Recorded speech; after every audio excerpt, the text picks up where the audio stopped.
Alors, on a fait notre deuil. On a fait notre deuil de Kawhi Leonard du côté des amateurs de basketball au Canada et en particulier les amateurs, les supporters de longue date des Raptors de Toronto. On a espéré, on pensait bien à un moment donné que Leonard allait signer pour au moins 2 ans avec l'équipe de la Ville-Reine, mais il a choisi de retourner chez lui en Californie pour s'aligner non pas avec les Lakers qui avaient pourtant manifesté toutes sortes d'intérêts à l'égard du numéro 2, mais bel et bien avec les Clippers de Los Angeles. Il y a également Paul George qui quitte le Thunders d'Oklahoma City pour se joindre à Leonard avec les Clippers. Maintenant, à quoi ressemblera la prochaine saison des Raptors? Il y en a qui pensent que l'équipe va continuer à gagner parce qu'on a maintenant une culture de gagnant. Ça se défend. Ça se défend comme théorie. Euh, Moi, je pense que cette perte est une perte dévastatrice, importante pour les Raptors, qui seront privés là, de l'un des meilleurs joueurs de la Ligue. Si on fait un top 10, Kawhi Leonard est dans le top 10. Et là, on n'a plus de DeMar DeRozan comme l'année précédente. Les Raptors avaient remporté 59 victoires avant que Leonard arrive, et avec Leonard, 58 gains en 2018-2019. Alors, l'importance d'un tel joueur, comment est-ce qu'on peut mesurer, jauger l'importance de Kawhi Leonard? Il a terminé la saison régulière avec une moyenne de 26,6 points par match. C'est un record personnel, c'est sa meilleure prestation à vie. Il n'a disputé que 60 parties, mais à chaque fois qu'il était absent, ses coéquipiers se sont regroupés.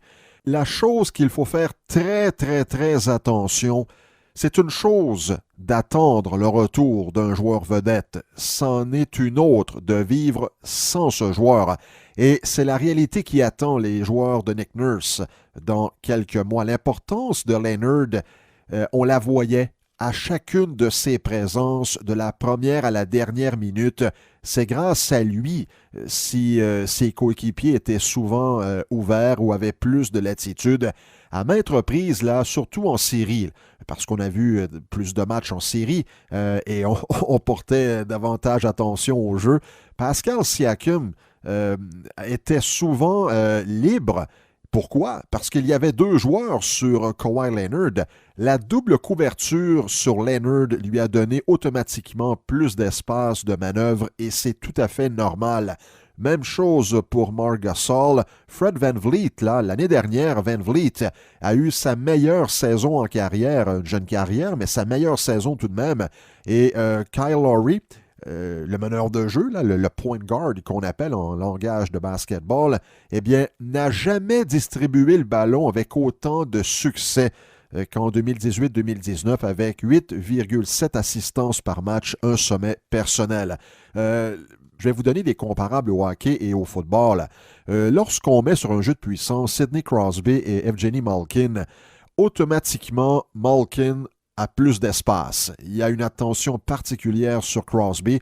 Même chose lorsque McDavid et Draisaitl sont sur le même trio. Ça peut arriver dans certaines occasions. Draisaitl peut manœuvrer beaucoup plus aisément. Au football, Rob Gronkowski avec la Nouvelle-Angleterre attirait minimum 2 joueurs sur lui, entre autres un secondeur de ligne qui ne pouvait surveiller Julian Edelman. Alors Edelman se retrouvait souvent seul et avec les Chiefs l'année dernière, là, qui ont établi toutes sortes de records en attaque, eh bien la présence de Tyreek Hill comme receveur de passe a ouvert le jeu constamment à Travis Kelce, l'allié rapproché. Alors lorsqu'on a des joueurs de la sorte qui attirent beaucoup l'attention comme Kawhi Leonard avec les Raptors, c'est tout le reste de l'alignement qui va en bénéficier. Que va-t-il arriver maintenant là en 2019-2020? Je ne vais pas dire que les Raptors seront exclus des séries, c'est pas ça, mais ça va être plus difficile. Et alors qu'il y a des membres des médias de Toronto là, qui ont profité des éliminatoires pour élever Pascal Siakam au rang des meilleurs jeunes joueurs de la Ligue, ça se défend parce qu'il a montré de très belles qualités. La prochaine campagne pourrait être un réveil pénible cependant. Je dis bien peut-être. ça sera à lui d'élever son jeu d'un cran. Les défensives adverses auront l'attaquant de 25 ans à l'œil et cette fameuse double couverture là, qui était sur Kawhi Leonard l'année dernière risque d'être sur M. Siakam. Alors, qu'en pensez-vous là? De quelle manière vous voyez ça, vous, le départ de Kawhi Leonard? Quel sera l'impact de ce départ sur les Raptors l'an prochain? N'oubliez jamais non plus, là, parce que là, il y en a qui vont dire « Oh, je vous l'avais dit, les Raptors auraient dû faire attention lorsqu'ils ont fait l'acquisition de Kawhi Leonard. » Oui, on va l'entendre, celle-là. Mais la chose que ces personnes oublieront, c'est le titre remporté, le championnat remporté par les Raptors en juin dernier. Le but en 2018-2019, c'était de gagner le titre. Mission accomplie. Moi, maintenant, je dis tout simplement, la vie se poursuit. Alors, surveillons les Raptors en 2019-2020. À eux de nous surprendre.